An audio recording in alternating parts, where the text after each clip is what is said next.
অন্নপূর্ণা ভান্ডারের কথা বলে পশ্চিমবাংলার হেভি অংশের মহিলাদের ভোট বিজেপি নিয়েছিল। বিজেপি ভোট নেওয়ার পরে সরকারে আসার পরে ওই মহিলাদের সাথে এক প্রকার প্রতারণা করলো। কারণ প্রথমে এরা প্রত্যেকটা মহিলাকে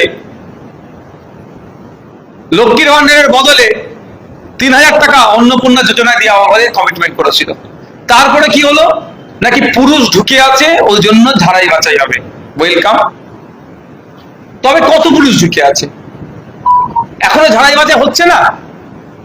আস্তে আস্তে কি হলো, কাটিং করতে শুরু করলো। করতে করতে করতে করতে এখন নতুন নিয়ম করে দাঁড় করিয়েছে যে অন্নপূর্ণা ভান্ডার বা অন্নপূর্ণা যোজনা তারাই পাবে যারা 10,000-এ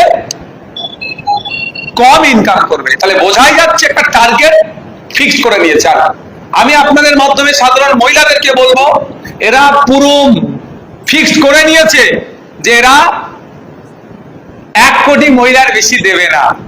এবারে বাজেটে 36,000 কোটি টাকা অন্নপূর্ণা যোজনার জন্য রেখেছে। এবারে মানসিকভাবে এরা প্রস্তুতি নিয়ে নিয়েছে।